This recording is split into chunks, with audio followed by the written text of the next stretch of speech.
Tagar Institute, Jurnalisme dan Riset.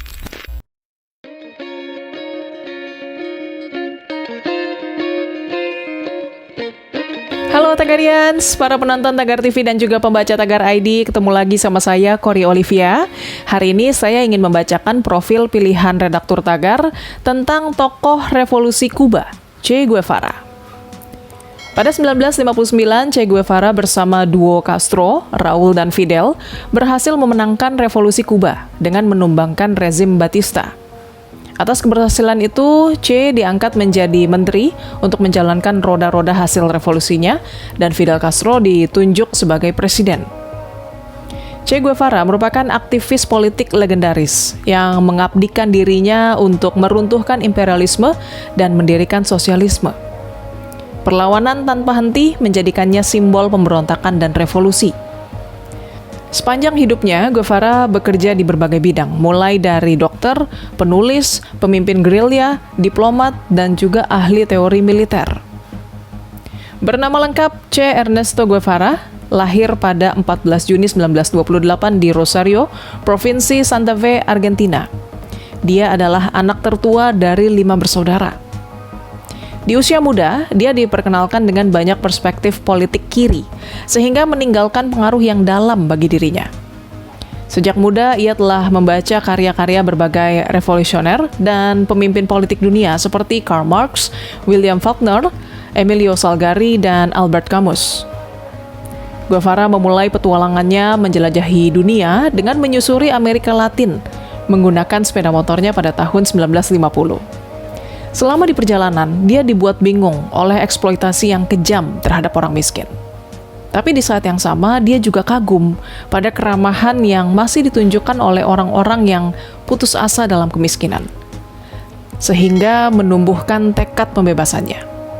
Ia melihat Amerika Latin sebagai persatuan Hispanik Amerika dengan kesamaan entitas kebudayaan dan ekonomi yang membutuhkan strategi pembebasan untuk mengakhiri penderitaan. Setelah menyelesaikan studi pada Juni 1953, Guevara segera melanjutkan petualangannya dan pergi ke Guatemala. Di sana ia bertemu Jacobo Arbenz yang baru saja terpilih sebagai presiden secara demokratis 2 tahun sebelumnya.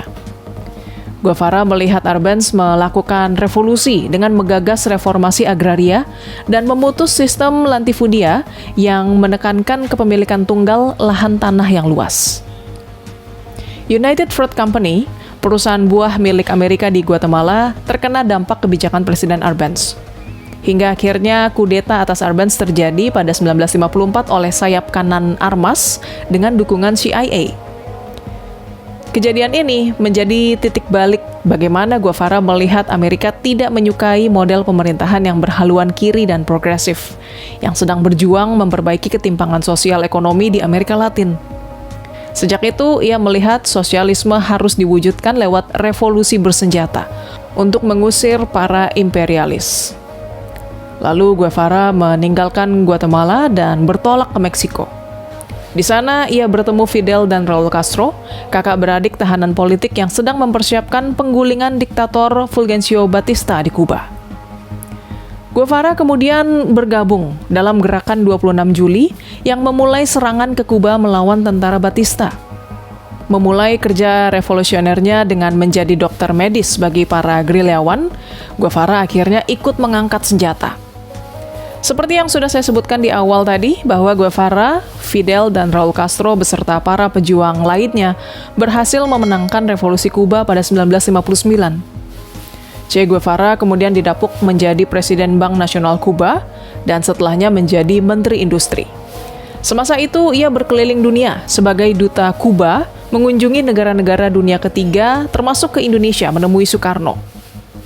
Guevara kemudian meletakkan segala jabatannya di Kuba pada 1965 untuk masuk ke negara-negara berkembang dan menyebarkan revolusi. Salah satunya adalah Kongo. Ia melatih pasukan pemberontak agar bisa berperang gerilya, tapi mengalami kegagalan karena terpecahnya perjuangan dan juga sejumlah faktor lain. Karena telah berpamitan dengan Kuba, ia enggan kembali dan akhirnya memilih tinggal di Praha selama 6 bulan.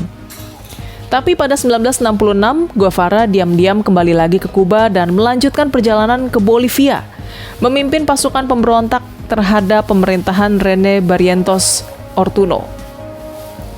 National Security Archive melaporkan Felix Rodriguez, seorang eksil Kuba dari rezim Batista, menjadi bagian dari divisi kegiatan khusus CIA yang punya andil dalam penangkapan Che Guevara. Pada 8 Oktober 1967, pasukan Bolivia menyerbu dengan kekuatan 1.800 tentara. Pertempuran itu membuat Guevara terluka dan menjadi tawanan. Rodriguez sebenarnya tidak menginginkan Guevara mati, karena perintah CIA adalah menangkapnya hidup-hidup. Namun, perintah eksekusi mati datang dari Presiden Bolivia agar Guevara tidak melarikan diri dari penjara dan mencegah publik Bolivia menjadi simpatisan Guevara jika ia menjalani serangkaian sidang di pengadilan terbuka. Seorang sersan tentara Bolivia, Mario Terán, secara pribadi meminta agar dirinya yang menembak Guevara, karena ketiga rekannya tewas dalam baku tembak dengan gerillian Guevara. Namun Rodriguez berpesan untuk tidak menembaknya di kepala, agar terlihat Guevara tewas dalam sebuah pertempuran. Pada 9 Oktober 1967, Che Guevara dieksekusi mati di sebuah desa di Bolivia. Tagarians, demikian profil pilihan redaktur Tagar hari ini tentang tokoh revolusi Kuba, Che Guevara. Subscribe YouTube channel Tagar TV dan klik loncengnya juga untuk mengikuti video menarik membahas topik terhangat hanya untuk Anda. Saya Cory Olivia, Tagar TV.